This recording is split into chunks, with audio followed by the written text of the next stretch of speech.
The name Zach's Place comes from the story of Zacchaeus, with Jesus deliberately choosing to go to the margins of society and keep company with outcasts. The concept of ragamuffin is a mixture. It comes from the first beatitude of Jesus encouraging us to be blessed with the poor in spirit, for theirs is the kingdom of heaven. And for me, that ragamuffin nature is very much the start of our spiritual journey with Christ. I started to realise there was a need for something a little different to what seemed to be available. A large proportion of friends within the biking community actually here in Swansea after I moved here were saying, we've got a lot of questions, we want to sit down and talk, but there's no way we're going anywhere near a church. How can we do this? So it really was out of frustration, but also as a response to people's genuine questions that we were listening to. I've always shied away from wanting to set up exclusively a bikers church or a church for recovering alcoholics, or such a narrow focus. I firmly believe in mixing everybody up. I think people learn best in peer groups, but mixing everybody up brings such a wonderful flavour to the community. Zach's Place has personally helped me to find my way in my faith and my belief, and through Sean's ministry was able to find peace, and also were able to move on from the past. You get your peace. You're allowed to be you. Warts and all, open wounds, closed wounds. They don't expect any form of conformity, and you're allowed just to be yourself. I think it's an important milestone when you realise that people are voluntarily coming to gather, not just to receive some food or some clothes, but they're voluntarily gathering to share stories with one another. They're also voluntarily gathering around an open Bible to learn, and there's a desire to learn.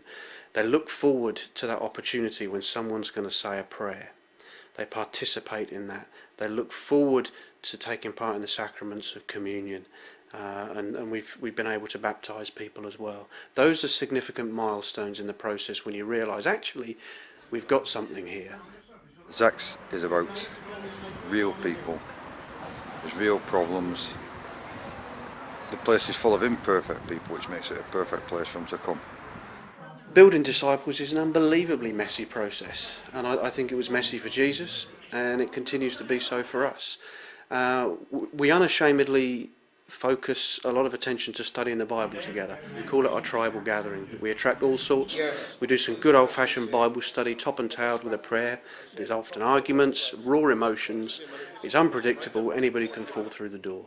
And on this particular occasion, somebody did fall through the door. And she was effing and blinding and being foul-mouthed. It's someone who's known very dear to us, someone that's sleeping rough within the community with addiction issues. She'd had a bad day in court. Someone had stolen her phone. Someone had thrown water over her to wake her up that morning. Without any prior warning, one of my dear colleagues just disappeared from the room, but he went to get a bowl of water, and he came back in and he knelt at this young woman's feet and he offered to bathe her feet, which he did. She agreed, and that was no easy offer to make. And as he bathed her feet, I've never seen someone's demeanour change so quickly. She'd gone from singing foul-mouthed, abusive songs to just sitting back in her chair, relaxing and singing, "Jesus loves me, this I know." And you could have heard a pin drop. She left our gathering that night with her arms around two friends, singing "Jesus loves me, this I know" down the street. 8 days later, the newspaper headlines read, "Woman found dead outside the station." And this was our friend, and very much part of our community here, and she'd overdosed.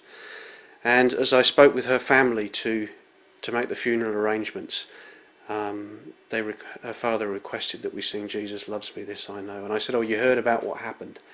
And he said, no, not at all. And the reason he wanted us to sing that was because that's the song he sang her to sleep to as a child.